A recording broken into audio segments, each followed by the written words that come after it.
আসসালামু আলাইকুম। বাংলাদেশের ৯৫% মুসলমানের দেশে যখন মুসলমানদেরকে হিন্দুরা পিটিয়ে হত্যা করে, তখন আলী হাসান ওসামারা মুসলমানদের ভিতরে বিভাজন দলাদলি নিয়ে ব্যস্ত। বিভিন্ন স্ট্যাটাস সহ বক্তব্য দিয়ে তিনি জাতিকে বিভক্ত করার চেষ্টা করছেন। এ সময় যখন বাংলাদেশে ৯৫% মুসলমান হওয়া পরেও বাংলাদেশে মানুষকে নির্যাতন নিপীড়ন করছে, আলেমরা জেলে, কোরআন বিরোধী আইন পাশ করা হচ্ছে, সে সময় এই আলী হাসান ওসামারা তারা প্রতিনিয়ত দেখতে পাচ্ছি একের পর এক ইস্যু নিয়ে জনগণের ভিতরে তারা বিভাজন সৃষ্টি করার চেষ্টা করছে। এই বিষয়টি সুন্দর বিশ্লেষণ করেছেন হাসান নোমান ভাই। আমরা তার মুখ থেকে বিস্তারিত জেনে আসবো। আসসালামু আলাইকুম রহমতুল্লাহ। আলহামদুলিল্লাহি রাব্বিল আলামিন, আসসালাতু ওয়াসসালামু আলা সাইয়্যিদিল মুরসালিন ওয়া আলা আলিহি ওয়া আসহাবিহি আজমাইন।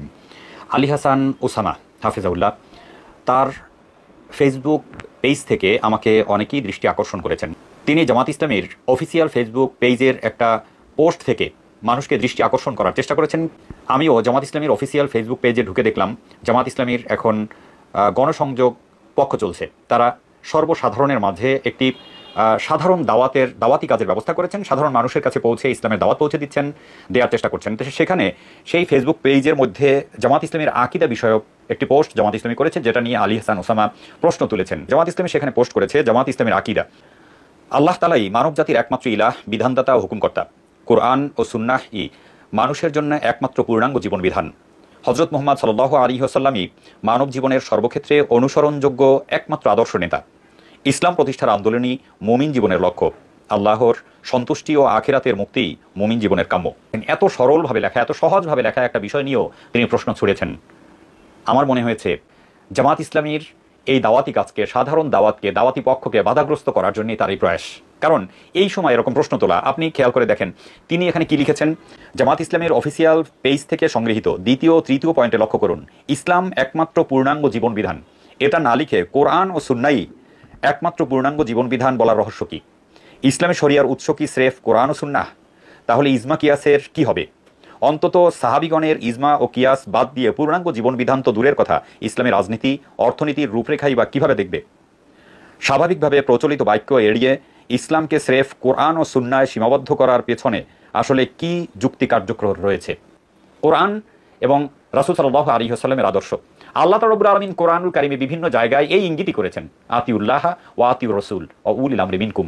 উলিল আমরি মিনকুম যে বলেছেন, তার মধ্যে আবার বলে দিয়েছেন যদি এই উলিল আমরদের মধ্যে তুমি মত পার্থক্য দেখো কোনো বিষয়, তাহলে আল্লাহ এবং আল্লাহ রাসূলের কাছে ফিরে যাও। আর ইজমা কিয়াসের কথা বলছেন, ইজমা কিয়াস কি কোরআন এবং সুন্নাহর অনুসৃত পদ্ধতির বাইরে? আল্লাহ রাসূল সাল্লাল্লাহু আলাইহি ওয়াসাল্লামের জীবন আচারের বাইরে? ইজমা কিয়াস সাহাবায়ে কেরাম রাদিয়াল্লাহু তাআলা আনহুগণ পরবর্তী সময়ে বড় বড় আলেমগণ ইজমা এবং কিয়াসের উপরে নির্ভর করতে বাধ্য হন করেন, পরিবেশ পরিস্থিতি, সামাজিক অবস্থান, বর্তমান অবস্থানের উপরে। তাও তো আল্লাহ রাসূল সাল্লাল্লাহু আলাইহি ওয়াসাল্লামের জীবনকে গবেষণা করে তার মাধ্যমেই তারা সিদ্ধান্ত নেন। সাহাবায়ে কেরাম রাদিয়াল্লাহু তাআলা আনহুগণ তারাও তো আল্লাহ রাসূল সাল্লাল্লাহু আলাইহি ওয়াসাল্লামের অনুসৃত পদ্ধতিতেই ইজমা কিয়াস করেছেন প্রয়োজনে। তাহলে আল্লাহ রাসূল সাল্লাল্লাহু আলাইহি ওয়াসাল্লাম এবং কোরআন সুন্নাহ বলতে কি দোষ হতে পারে? এখানে ইজমা কিয়াস আবার ভাঙিয়ে উল্লেখ করতে হবে। দ্বিতীয় যে প্রশ্নটা তিনি তুলেছেন, মুহাম্মদ সাল্লাল্লাহু আলাইহি ওয়াসাল্লামই মানব জীবনের সব ক্ষেত্রে অনুসরণযোগ্য একমাত্র আদর্শ নেতা। কথাটার অর্থ বা কি দাঁড়াবে? একমাত্র শব্দটাই মূল সংশয় সৃষ্টি করেছে। এতে নাকি মূল সংশয় সৃষ্টি হয়েছে। আল্লাহ রাসূল সাল্লাল্লাহু আলাইহি ওয়াসাল্লামকে একমাত্র নেতা মানবে, তাতেও নাকি মূল সংশয় সৃষ্টি হয়েছে। তবে কি জামাতে সাহাবা জীবনের সব ক্ষেত্রে অনুসরণযোগ্য মডেল নন? এখন তারা বাক্যটা যেভাবে লিখেছে তাতে তাদের আহলুস সুন্নাহ ওয়াল জামাত না বলে আহলে মুজাররাদ সুন্নাহ বলাই শোভনীয়। কারণ ওয়াল জামাহ বলার অর্থই হলো জামাতে সাহাবাকেও মিয়ারে হক, সত্যের মডেল ও মাপকাঠি ঘোষণা করা। আবার তিনি প্রশ্ন করেছেন, জামাতের আকীদা আসলে কি? তারা কি আশারি, মাতুরিদি, সালাফি নাকি মুস্তাহিদে মুতলাক? পাঠ্যসূচিতে কোন ধারার আকীদা পড়ায় তারা? নাকি এগুলো পার্থক্য বোঝেই না? সাইয়্যিদ কুতুব তো আশারি, ইখওয়ানের অনেক আলিমের আশারি। তারা আসলে কি? নাকি তারা এগুলো কিছুই না, স্বতন্ত্র স্বকীয় এক জাতি? যেখানে আমাদের সন্তানরা ইসলাম শিখবে কিনা আমরা বুঝতে পারছি না, যেখানে আমাদের সন্তানদেরকে আমরা মুসলমান হিসেবে গড়ে তোলা খুব কঠিন হয়ে দাঁড়াচ্ছে। গোটা জাতি যেখানে শিরকে লিপ্ত, গোটা জাতি যেখানে অনিসলামিক কার্যক্রম করতে বাধ্য হচ্ছে, শিক্ষা ব্যবস্থা ধ্বংস হয়ে যাচ্ছে। আমাদের সন্তানেরা যেখানে হিজাব পরে রং খেলায় মেতে উঠছে রমজানের মধ্যে, এরকম নানা অনাচারের মধ্যে জামাত ইসলামের মতো একটা সংগঠন, ভুল ত্রুটি তাদের থাকতে পারে, তাদের একদম স্বাভাবিক কাজকে নিয়ে প্রশ্ন তোলা কাদেরকে সহায়তা করছে? এই মুহূর্তে এসে এরকম একটি প্রশ্ন তোলা, জামাতের কাজকে প্রশ্নবিদ্ধ করা কাদেরকে সহায়তা করছে? এই বিষয়টি চিন্তা করা উচিত। কোরআন এবং রাসূল করিম সাল্লাল্লাহু আলাইহি ওয়াসাল্লাম আমাদেরকে যেভাবে শিখিয়েছেন জামাত ইসলামী সেই কথাটিই বলেছে, তাতেও আবার প্রশ্ন তোলা হচ্ছে। সাহাবায়ে কেরাম রাদিয়াল্লাহু তাআলা আনহুকে বাদ দিয়ে ইসলাম যেভাবে সম্ভব নয়, ইসলামের অনুসরণ যেভাবে সম্ভব নয়, সেভাবে জামাত ইসলামী সেটা স্বীকার করে। সালাত আদায় করে না, সিয়াম পালন করে না, ইসলাম বিদ্বেষী হয়ে উঠছে আমাদের সন্তানেরা, ইসলাম বুঝছে না, সেই মুহূর্তেও এরকম বিভেদ সৃষ্টি করে কার এজেন্ডা আপনি বাস্তবায়ন করছেন? আল্লাহ তাআলা রব্বুল আলামিন আমাদেরকে সকলকে ঐক্যবদ্ধভাবে সালাত, সিয়াম, তাওহীদের দাওয়াত দেওয়ার তৌফিক দান করুন।